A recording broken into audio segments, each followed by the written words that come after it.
j'attaque. Monsieur le ministre, monsieur le vice-président de la région Auvergne-Rhône-Alpes, monsieur et madame les élus, monsieur et madame les représentants des actionnaires d'Impulsion, messieurs et madame les représentants de l'ADEME et de l'Union européenne, chers partenaires industriels, chers pionniers de la mobilité hydrogène. Comme vous le savez, le secteur de la mobilité représente à peu près 30% des émissions de GES en France, avec recensé 125 millions de tonnes à l'échéance 2021, et des ambitions donc relativement importantes de la part portées par l'Union européenne d'abaisser ce facteur de 90% à l'échéance 2040, avec des seuils d'ici là. Après les accords de Paris, la région Auvergne-Rhône-Alpes a fait le choix d'utiliser le vecteur énergétique qui est l'hydrogène pour décarboner la mobilité intensive, à savoir les taxis, les véhicules utilitaires, les bus, les cars et les camions. Ce projet s'inscrit dans le projet Zéro Émission en Vallée, qui a pour objectif de créer 15 stations sur le territoire Auvergne-Rhône-Alpes, à l'échéance 2026-2027, la production d'hydrogène vert renouvelable sur le territoire, la mise en œuvre de véhicules utilitaires de l'ordre de 400, donc à l'échéance 26, avec des aides apportées et par la région et par l'Union européenne, 80 véhicules lourds à l'échéance 2028. L'objectif est d'avoir à peu près 1000 véhicules. C'est dans ce cadre donc, du projet ZEV qu'on inaugure aujourd'hui la station donc, de Valence. C'est une station donc, dont le CAPEX est de l'ordre de 3,6 millions, portée donc, par Impulsion et par les subventionneurs que sont l'ADEME et l'Union européenne. La station de Valence est donc la première dans la Drôme, qui s'inscrit donc dans une chaîne de 6 stations sur le couloir, avec pour nous donc un grand pas franchi ce jour, puisque c'est une première station dédiée sur la mobilité vraiment lourde sur le corridor donc nord-sud. On revient un peu dessus sur les camions hydrogène. C'est une station donc de 1 tonne par jour, pour desservir des véhicules fonctionnant à 350 ou 700 bars, et qui viennent les compléter donc le réseau et le maillage existant, déjà inauguré donc en 2023 et 2024, à savoir les stations de Clermont-Ferrand, Saint-Priest, Vénissieux, Chambéry-Moutier et Saint-Égrève.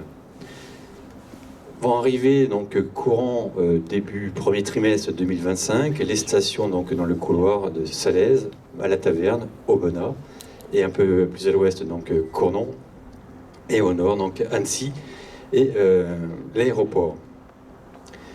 L'inauguration aussi marque aujourd'hui donc un deuxième grand pas avec un partenariat donc avec l'Hélico, donc leader en France de la mobilité hydrogène pour la mobilité lourde avec les camions.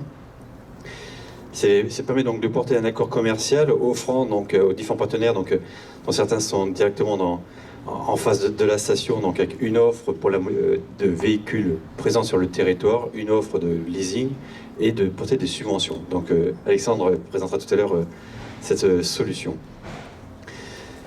Je me permets déjà de remercier l'ensemble des partenaires qui ont permis de sortir cette station. En premier lieu, donc l'agglomération Valence-Romand et son président, qui nous a aidé dès 2021 à trouver un site, à porter le projet sur le territoire et à commencer à mailler le territoire. Je vais aussi exprimer notre reconnaissance auprès de nos actionnaires. Impulsion, c'est 5 actionnaires principaux, la région Auvergne-Rhône-Alpes, représentée par monsieur le vice-président, monsieur Kovacs, la CDC avec Barbara Falk, aujourd'hui présente, Engie avec Florence Libre, et Michelin et le Crédit Agricole, représenté aujourd'hui par monsieur Toussaint. Pour fixer un petit peu les idées, la première station a été inaugurée en février 2020. C'est une station de 40 kg. On voyait qu'en moins de 4 ans, les actionnaires ont travaillé pour faire passer une station qui était plutôt, on va dire, un prototype mobilité légère à des stations de 1 tonne par jour dédiées à la mobilité légère et lourde. Un grand merci donc aussi à nos financeurs, l'ADEME et les réunions européennes, qui ont permis l'émergence de l'ensemble de ce parc et de faire de la région Auvergne-Alpes l'une des premières régions hydrogène à l'échelle européenne. Remercier aussi bien sûr les acteurs pionniers, les partenaires, nos clients qui ont fait le choix dès 2021 ont cru à la mobilité hydrogène. Un grand merci déjà à Bruno Ginéo présent aujourd'hui, qui a pris le pari en 2021 de signer pour une dizaine de bus car hydrogène rétrofit. Donc vous avez derrière vous le premier véhicule. ce qui permet en même temps de montrer qu'on est passé comme en moins de 4 ans du PowerPoint à des stations existantes, réelles, et un parc de véhicules qui roule maintenant sur le territoire Auvergne-Rhône-Alpes, donc l'écart. Donc suivi donc derrière par le SNTC qui est au LIS, la SRADA pour ce type de thématique, les camions, donc où on a des partenaires qui ont pris l'intention de mettre en œuvre ce type de véhicules, le groupe Perreno, le groupe PUM, on a GCA ou STM, et en termes de mobilité légère aussi relativement importante. Donc là, je vais plutôt remercier les acteurs industriels. Donc si j'attaque plutôt donc, par la mobilité, on a Iceco, donc vous voyez derrière vous maintenant, donc, présent donc un Jumpy, donc produit sur le territoire français, hein, et est commercialisé par notre partenaire Iceco, roule maintenant sur le territoire les véhicules Master avec Ivia. Et on a aussi donc Jeanlin qui est présent aussi donc pour avec le Mirail, excusez-moi. En partenaire industriel, donc je remercie aussi donc Attaway qui a fait cette station, le HRS, hein, notre partenaire sur le territoire. Hein. Donc station pareille, donc Jean-Michel qui a réalisé la première station donc, de 40 kg sur Chambéry et a franchi le pas avec nous, donc passé à 1 tonne sur le territoire. Donc avec de nombreux excusez-moi, donc sur le territoire Auvergne-Rhône-Alpes, donc pas mal de partenaires. Je vais juste finir un petit peu pour reprendre les propos qui étaient portés lors de l'inauguration de la station Saint-Lô, donc par les différents présidents du CAC 40, hein, où donc l'histoire de l'hydrogène n'est pas un long fleuve tranquille, hein, on est pour l'instant donc au milieu du gué. On a encore besoin donc de l'ensemble de ces partenaires, mais aussi donc de l'État et de l'Europe pour avoir une visibilité, et aussi donc de continuer un petit peu sur les thématiques où on a besoin encore tant que la phase industrielle n'est pas atteinte, d'avoir des aides. Je pense moi la TUR, c'est un terme que tout le monde a commencé à prendre, des taxes incitatives pour pouvoir abaisser donc le prix de l'hydrogène et d'aide à l'acquisition de véhicules. Merci de votre présence et je passe la parole à Paula. Merci Jean-Christian. Ensuite, nous poursuivons avec Florence Livre, directrice régionale de Engie.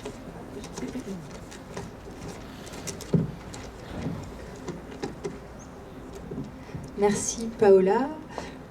Monsieur le ministre délégué, monsieur le vice-président de la région Auvergne-Rhône-Alpes, mesdames et messieurs les élus, mesdames et messieurs les partenaires, mesdames et messieurs. Je vais commencer par me présenter car j'ai pris mes fonctions la semaine dernière en tant que directrice régionale Auvergne-Rhône-Alpes pour le groupe Engie, et c'est à ce titre que je vous adresse les excuses de Thierry Ravel qui regrette de ne pas être là aujourd'hui pour ce bel événement. Alors c'est un véritable plaisir pour moi d'être ici aujourd'hui. Bien que récente, j'ai participé au démarrage de l'aventure Zero Emission Valley dès 2018 avec la mise en place de la première station du réseau sur Chambéry avec son inauguration en 2020. Et c'est vrai que c'est un beau chemin qui a été parcouru avec un très beau travail collectif qu'a souligné Jean-Christian à l'instant. Le modèle particulier de la SAS Impulsion, qui met en œuvre des capitaux à la fois publics et des capitaux privés, se révèle être un outil vraiment très efficace pour les territoires et qui mêle finalement le meilleur de ces deux mondes. Et c'est un outil efficace et qui commence maintenant à faire des émules dans d'autres territoires, dans d'autres régions, notamment l'Occitanie pour ne pas les citer, mais bien d'autres aussi régions sont très intéressées par ce que nous avons fait ici avec tout ce collectif. Cette expérience acquise au service des massifs montagneux va nous permettre d'exploiter pleinement en fait tout ce que nous avons appris et le mettre à profit des Jeux Olympiques d'hiver 2030 qui sont annoncés zéro carbone. Et vraiment, ça va être une grosse avance que nous allons pouvoir utiliser et exploiter pleinement sur nos territoires. Alors cette station d'une capacité potentielle d'1 tonne jour est placée stratégiquement au sud de Lyon, en bord de Rhône, et va être essentielle car elle ouvre justement l'axe nord-sud du maillage territorial et elle va permettre d'accélérer le déploiement des mobilités lourdes sur l'A7, donc un corridor logistique majeur en Europe. Une Europe qui, je le rappelle, est pionnière en matière de décarbonation avec des objectifs très ambitieux, moins 55% des émissions de gaz à effet de serre d'ici 2030 et la neutralité carbone en 2050. Alors la bonne nouvelle, c'est que cette ambition n'est pas hors de portée, car très concrètement, sur le premier semestre 2024, nous pouvons noter qu'un quart des consommations d'énergie en Europe sont d'origine décarbonée. Et comment dire, pour le groupe MJ, nous avons validé ces ambitions-là avec la présentation de nos scénarios de décarbonation au début de semaine, qui sont rendus publics. Et nous sommes convaincus que cette transition énergétique permettra à l'Europe justement de préserver sa souveraineté et sa compétitivité sur le plan mondial, à condition, bien sûr, de continuer à actionner tous les leviers qui permettront de transformer le système énergétique actuel, et l'hydrogène en fait clairement partie. Je vous remercie.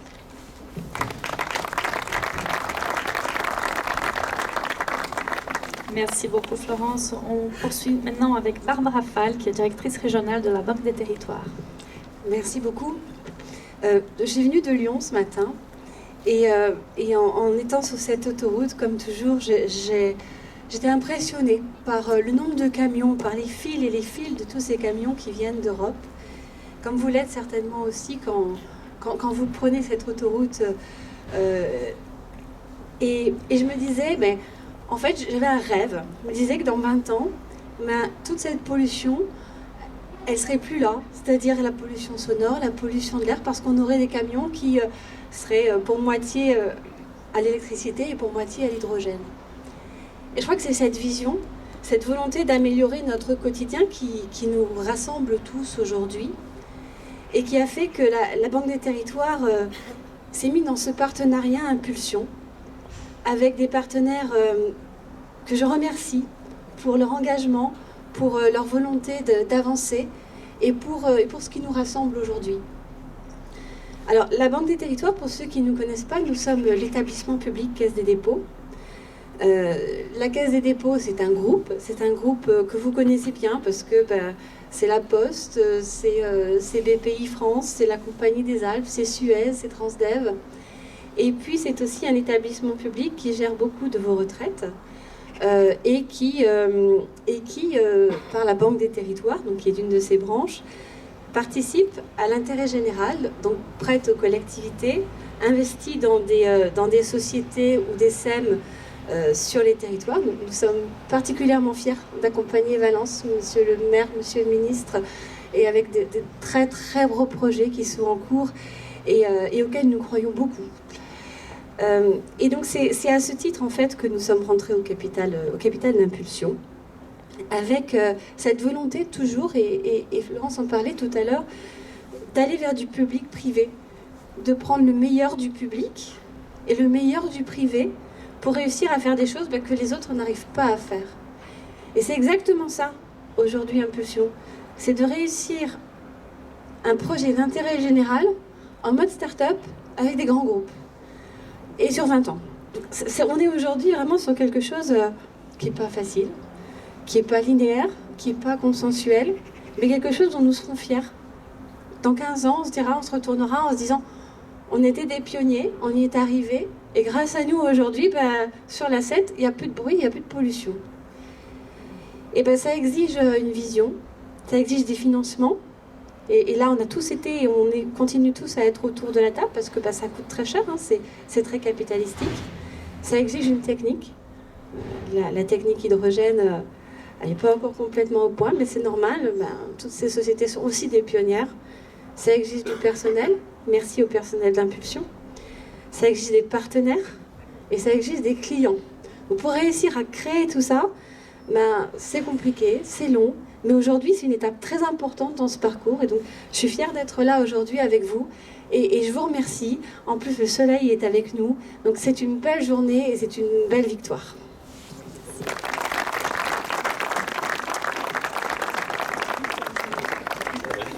Oui, nous appelons Monsieur Thierry Kovacs, donc maire de Vienne et président de l'agglomération Vienne-Condrieu, vice-président délégué à l'environnement et à l'écologie positive de la région Auvergne-Rhône-Alpes. Bien. Au quatrième discours, on ne va peut-être pas citer toutes les personnalités, donc personne ne m'en voudra de commencer par un mesdames, messieurs. Néanmoins, je voudrais saluer Nicolas d'Aragon, ministre délégué, qui est maire de Valence, président de cette communauté d'agglomération. Et c'est grâce à lui que nous sommes ici, en fait, puisque c'est lui qui a porté à un moment ce dossier pour trouver un foncier et pouvoir créer ici cette 7e station hydrogène, donc du réseau Impulsion.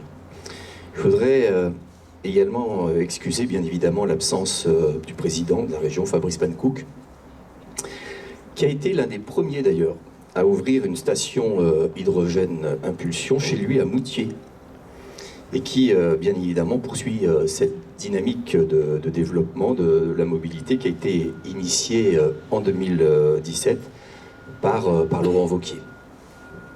Et tous les deux, je veux vous l'assurer, sont convaincus que cette solution hydrogène, elle est la solution pour décarboner à la fois la mobilité lourde et intensive, et pour décarboner aussi notre industrie. N'oublions pas que nous sommes la première région de France, la première région industrielle de France en nombre d'emplois, avec plus de 511 000 emplois dans l'industrie. Alors, je l'ai dit, on inaugure cette 7e station, qui avait d'une capacité d'une tonne jour d'hydrogène à terme, réalisée par la société Attaway. C'est une vraie fierté aussi pour nous d'avoir cet écosystème d'entreprises engagées directement ou indirectement dans la filière de l'hydrogène. La région Auvergne-Rhône-Alpes compte 1/3 des acteurs de la filière hydrogène.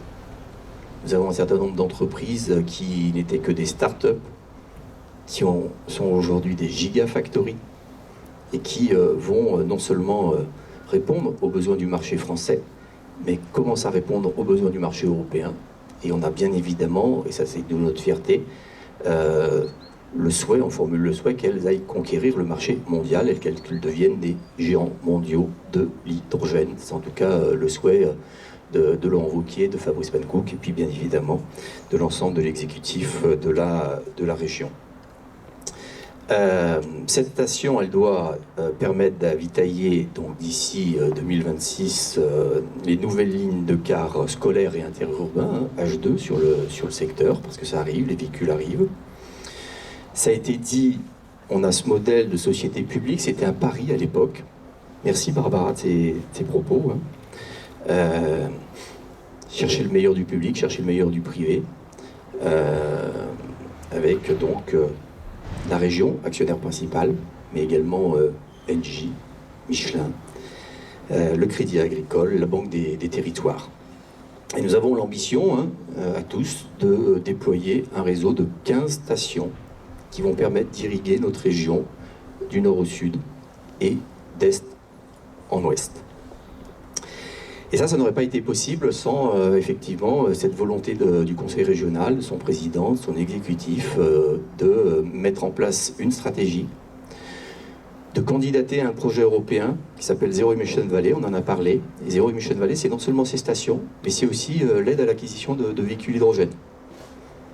Et nous avons aujourd'hui en précommande, donc avec des subventions en face, 350 véhicules qui sont déjà pré-réservés, financés par des aides de l'Europe, de l'ADEME, de la région, auxquelles nous allons ajouter bien évidemment les commandes de la région en quart et les commandes d'un certain nombre d'intercommunalités en quart et des commandes de privés qui suivront. Et c'est donc tout un écosystème bien évidemment que nous sommes en train de mettre en place.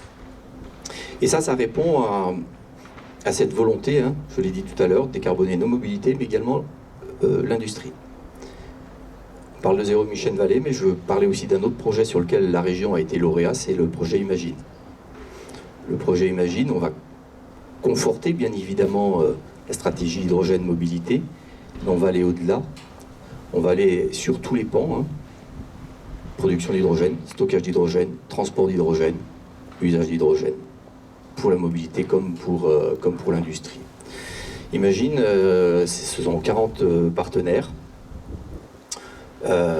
200 millions d'euros d'investissement, 20 millions d'euros de subventions de l'Europe, avec des projets comme Life, cet électrolyseur en Isère, dont nous avons posé la première pierre il y a quelques semaines.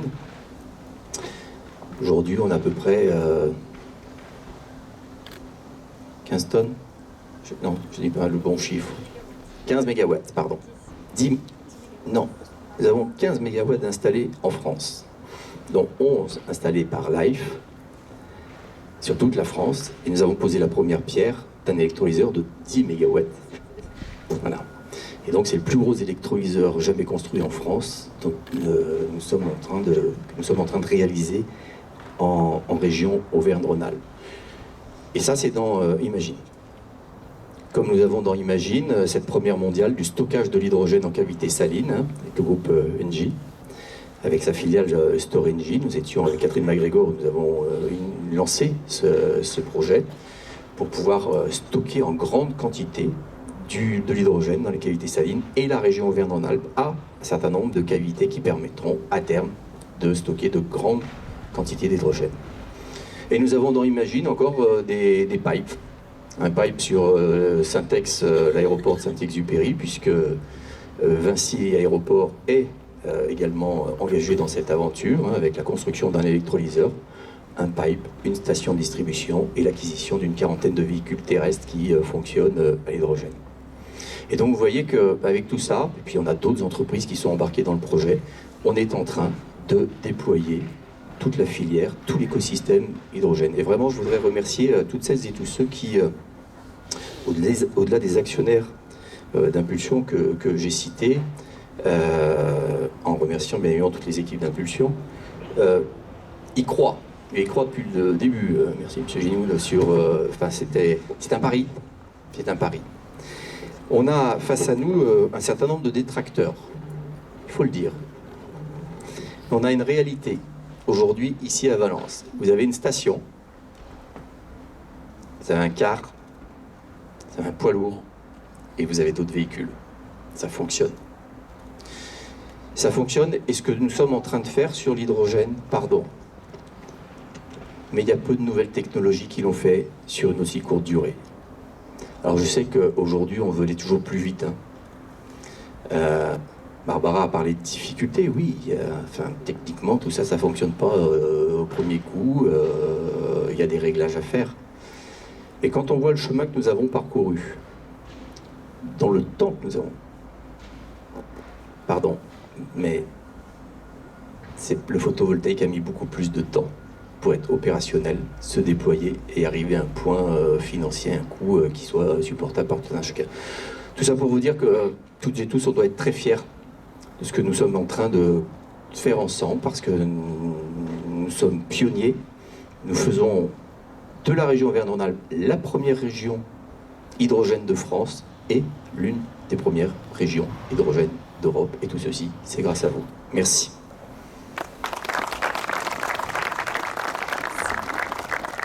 Voilà. Nous clôturons donc cette séance par M. Nicolas Daragon, maire de Valence et président de l'agglomération Valence-Roman, ministre délégué chargé de la sécurité du quotidien.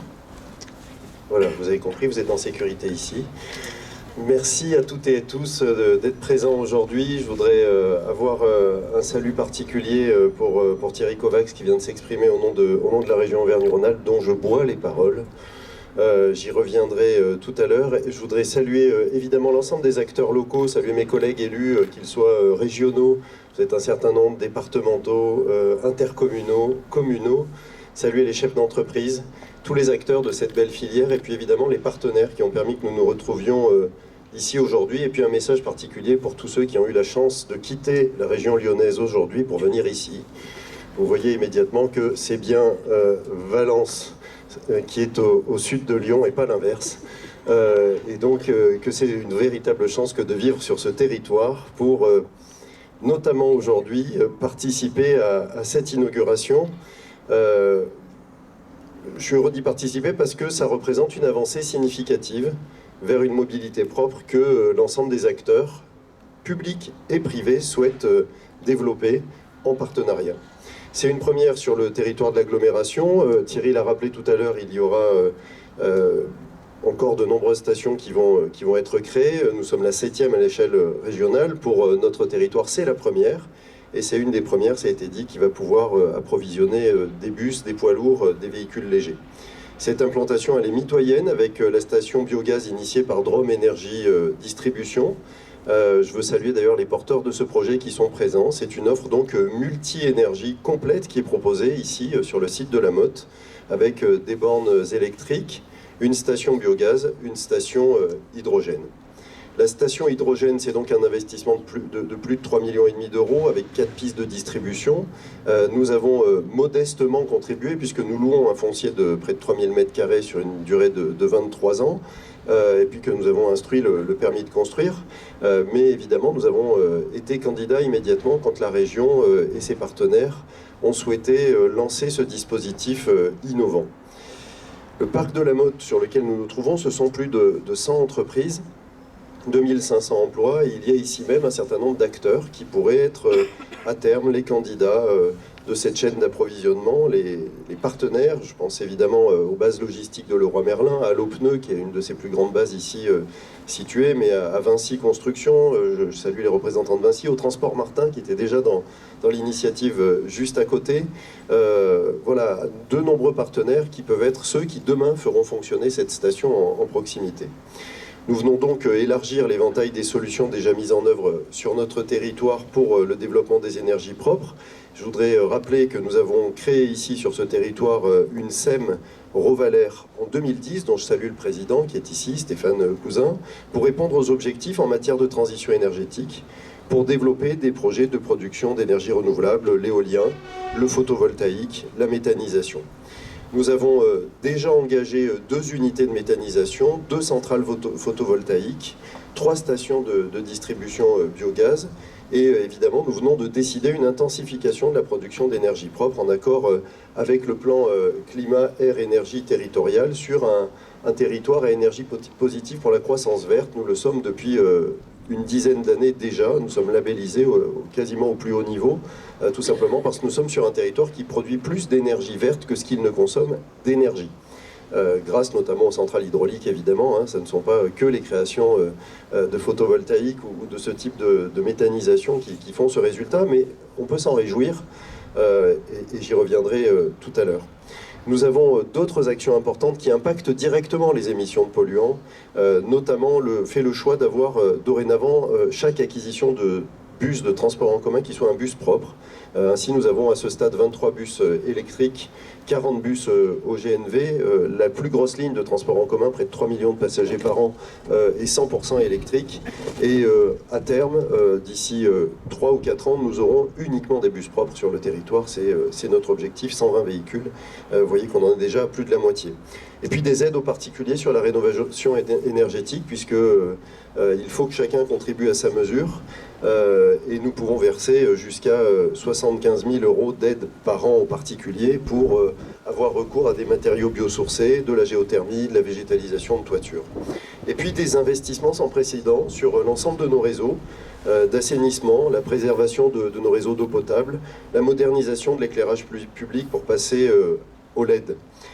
Tout cela, ça représente un budget au total, si on cumule ceux de l'Agglo et ceux de nos partenaires, la Régie de l'eau par exemple, et bien d'autres, de 500 millions d'euros d'investissement sur la durée de ce mandat. Et comme je le rappelle régulièrement à mes concitoyens, dont plus de 50% sont presque invisibles pour eux, puisqu'ils sont en toiture, ils sont en souterrain. Ce sont des réseaux et finalement le citoyen en bénéficie comme avant, sauf qu'il ne s'aperçoit pas toujours qu'ils sont beaucoup plus efficients, beaucoup plus propres, beaucoup plus économes en énergie. La dynamique de Zéro Emission Valley de la région Auvergne-Rhône-Alpes, cette station s'inscrit dans cette trajectoire. Je voulais vous dire que j'y reviendrai. Je suis très heureux, moi, que mon collègue, je suis également vice-président aux finances, donc c'est un peu compliqué parfois parce qu'il faut que je sois extrêmement radin en période budgétaire, et nous y sommes, et extrêmement généreux en pensant à notre territoire en particulier, pardon pour ceux qui viennent de l'extérieur. Mais voilà, je suis très heureux qu'il soit délégué à l'énergie positive, à l'écologie positive. Très heureux, parce qu'ici nous sommes tous rassemblés pour inaugurer une station qui représente la concrétisation de ce que nous sommes capables de faire, au-delà de discours parfois punitifs qui nous choquent, qui nous perturbent.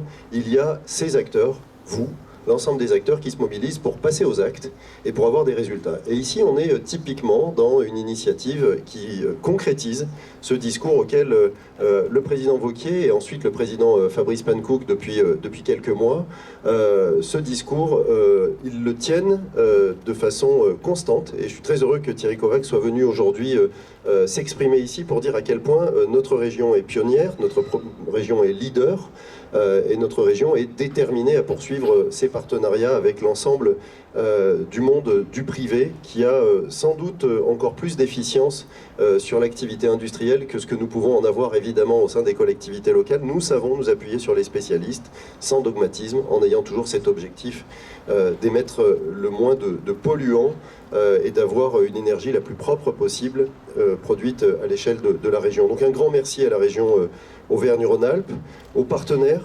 d'impulsion, Engie, Michelin, le Crédit Agricole, la Banque des Territoires, Valence et notre communauté d'agglomération, et vraiment je veux saluer mes élus, mes collègues élus communautaires, marquent aujourd'hui son intention d'aller toujours plus loin pour la lutte pour la qualité de l'air et le développement d'une mobilité propre. J'en profite pour vous dire que, évidemment, je ne développerai pas, mais dans quelques semaines, nous aurons de bonnes nouvelles relatives à l'autoroute qui traverse Valence. On partage ce bonheur avec Thierry Kovacs, et le ministre des Transports devrait venir à Valence début décembre. Je l'accueillerai avec beaucoup de joie pour enfin passer aux actes. Et donc, il y aura de ce point de vue-là aussi de bonnes nouvelles. Cette politique, elle ne peut être menée que collectivement, avec les collectivités, ça a été dit, qui travaillent sur tous les modes, les automobiles, les camions, les trains, les bus, les vélos, et puis évidemment les entreprises et acteurs privés auxquels je veux une nouvelle fois adresser mes plus chaleureux remerciements. Je vous remercie.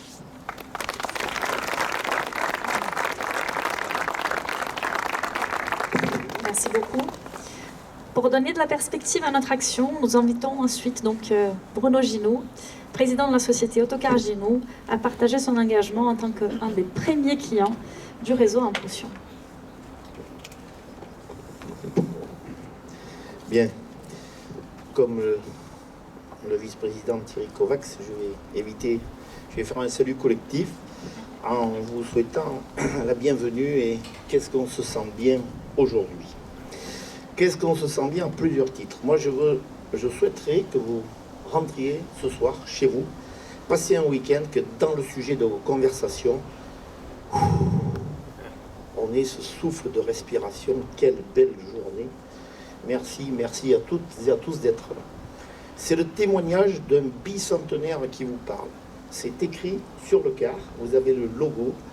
En 2030, l'entreprise Ginoux fêtera 200 ans. Aujourd'hui, on est en 2024. Je vous fais simplement un petite rétrospective. Un siècle avant, c'est-à-dire 100 ans, aux environs des années 20, on avait les derniers chevaux qui partaient de l'écurie de Maille et on passait de la traction hippomobile à la traction au véhicule à moteur, et à l'époque c'était à l'essence. Le témoignage de notre entreprise, c'est pour dire qu'aujourd'hui, à toutes et à tous les acteurs économiques, on a l'impression que le monde nous tombe sur la tête quand on parle des nouvelles énergies, qu'il faut aller vers la transition énergétique. Croyez-moi, les entreprises qui sont anciennes, c'est un témoignage. Le plus grand changement qu'on a eu dans l'histoire du transport, je ne parle pas de l'industrie, mais du transport, un monde qu'on connaît, c'est celui-là. Ça a été de passer de l'hippomobile à l'automobile. Et là, on a des pans entiers de l'économie, des gens qui n'avaient plus de métier. Malheureusement, la guerre de 14-18 avait décimé tous les chevaux, avait décimé tous les jeunes gens de la jeune génération. On a la chance d'avoir des jeunes aujourd'hui qui ont évité les conflits. Le premier point, c'est bravo, évitons les conflits. Le deuxième message, c'est de dire, je suis vraiment très fier, mais vraiment fier, et c'est sans démagogie ni langue de bois, d'habiter dans une région, cette belle région Auvergne-Rhône-Alpes. Moi, je vous le dis, en tant qu'opérateur bientôt bicentenaire, on n'a pas hésité une seconde lorsqu'on a vu le projet Zéro Émission Vallée, effectivement, de s'engager pour aller vers l'hydrogène. Mais avant, je tiens à saluer quand même aussi, il y avait un engagement politique de la région d'aller vers le bio-GNV. On a investi dans ces stations de bio-GNV, et je crois qu'on a une région, il faut le souligner, qui vraiment est force de proposition dans notre pays, parce qu'on en a d'autres qui suivent, c'est vrai, mais la région Auvergne-Rhône-Alpes et vraiment la région qui avance au niveau des nouvelles énergies, des énergies décarbonées. Ce qu'il faut saluer, c'est que aujourd'hui, on ne vient pas simplement inaugurer une station, parce qu'on pourrait dire, voilà, c'est vraiment, et c'est ce qu'il faut vraiment avoir en tête, une nouvelle énergie qui arrive. Et pour les jeunes générations, c'est un enjeu, c'est quelque chose de fabuleux. Je rejoins votre témoignage qui est éloquent. Alors, c'est vrai que ça va aller très vite maintenant. Ça va aller très vite.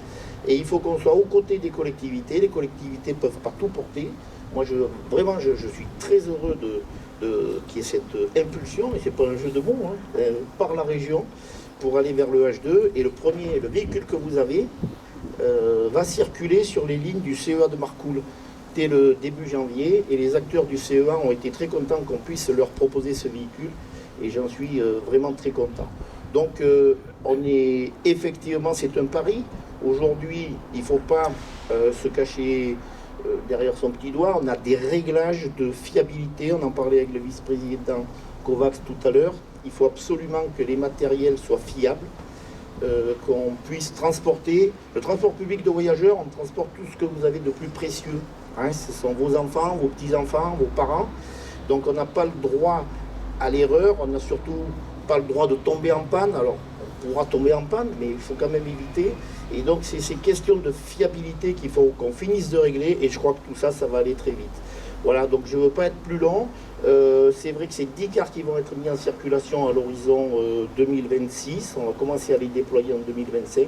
Je suis très content que les services de la région aient écouté nos contraintes aussi liées au rétrofit, parce qu'on est parti un peu dans tous les sens avec des projets qui étaient un peu bizarres, avec notamment des excroissances sur le toit qui étaient pas fiables, des coffres qui étaient trop occupés, on ne pouvait plus mettre de bagages. Donc ils ont écouté les partenaires de la FNTV. Aujourd'hui, on est 3 opérateurs, effectivement, 4 même. Enfin, il y a la régie, la Strada, il y a Keolis et il y a l'entreprise Gino qui avance dans ce projet. Et franchement, je suis très content. Et soyez fiers de ça, parce que demain on respirera mieux. Et si on respirera mieux, c'est grâce au BioGNV et grâce au H2. Merci beaucoup.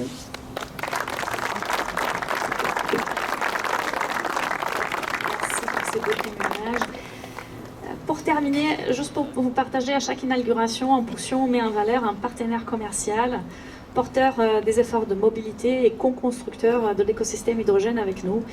Et à cette occasion, nous sommes heureux de vous inviter Alexandre Fornès, directeur commercial d'Illico, pour un témoignage de ces partenariats. Bien sûr que c'est moi. Bon, je me permets mesdames, messieurs également, Alexandre Fornès, donc directeur commercial chez Illico, dont on a un polo aussi qui a fait les Jeux Olympiques avec Toyota. Donc tout d'abord, je tiens à exprimer mes sincères remerciements à Impulsion pour cette invitation. Je suis aussi très fier d'être là et pour la présence de vous tous et toutes aujourd'hui. C'est un réel plaisir d'être ici à Vienne pour cet événement, entouré... Pardon. Ah voilà. C'est pas évident de passer après tous ces actes, je suis désolé. C'est un plaisir d'être à Valence pour cet événement, donc entouré de vous tous, acteurs, partenaires, visionnaires tels qu'Assetco, Ivia, GCK, qui, comme nous, alors on n'est pas 200 ans, on n'a que 3 ans, mais voilà, partageons la conviction que la transition énergétique est à la fois un impératif et une formidable opportunité, on en a parlé tout à l'heure. Donc aujourd'hui, ce que nous célébrons ensemble, ça dépasse une simple inauguration de station hydrogène, c'est vraiment une étape majeure vers cet avenir plus durable pour la mobilité lourde en France, grâce à la démarche d'Impulsion et cette volonté d'être pionnier de la mobilité hydrogène que porte à ses côtés la région, et on vous en remercie. Donc c'est avec une grande joie, une grande fierté qu'on rejoint l'effort d'Impulsion au sein d'une collaboration qui, dès aujourd'hui, permettra d'offrir aux transporteurs routiers et aux chargeurs des solutions concrètes pour accélérer la décarbonation de secteurs essentiels à notre économie. Et donc, aux côtés d'Impulsion, notre mission est simple, mais assez ambitieuse, c'est décarboner le transport routier de marchandises en apportant des solutions innovantes et durables et qui fonctionnent déjà aujourd'hui. Et donc, en tant que premier acteur français à proposer des camions rétrofités à hydrogène, donc en offre full service et paiement à l'usage pour accompagner les investissements, nous offrons à nos clients donc, une solution clé en main qui inclut les véhicules, l'avitaillement en hydrogène et un accompagnement opérationnel. On en reparlera un petit peu cet après-midi de manière plus opérationnelle. Et donc nos récents succès donc, témoignent de notre engagement. Depuis cet été, les 5 premiers camions hydrogène immatriculés en France qu'on a mis à la route ont déjà parcouru plus de 60 000 km, qui démontrent déjà la fiabilité et l'efficacité. Je suis assez d'accord avec ce qui a été dit, qu'on va très rapidement, et la technologie fonctionne déjà bien, voilà, et ça continue à évoluer, et aussi avec des développements produits à venir. Donc tout en réduisant significativement évidemment les émissions de carbone. Nous avons aussi inauguré en juillet dernier le tout premier pôle dédié aux poids lourds hydrogène de France, qui comprend une station d'hydrogène vert au débit ainsi qu'un centre de maintenance. C'est important effectivement parce que comme sur les véhicules diesel, il nous arrive d'avoir des pannes.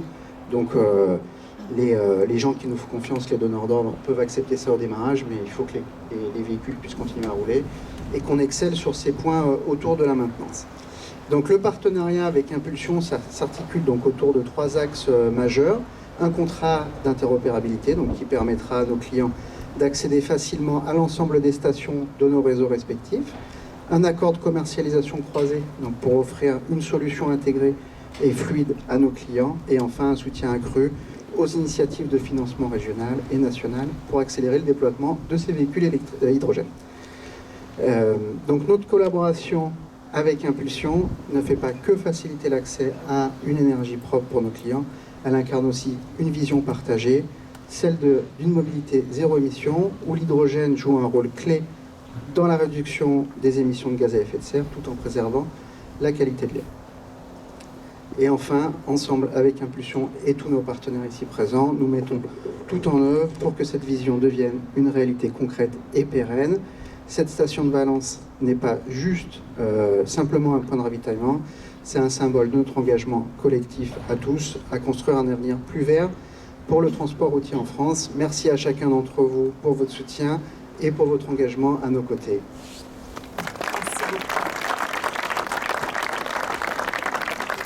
Nous allons maintenant passer au geste inaugural. Donc je voulais inviter Jean-Christian Beaumont, Florence Libre, Barbara Falk, Thierry Kovacs, Nicolas d'Aragon, s'il vous plaît, pour le geste inaugural qui va se passer à gauche, proche de...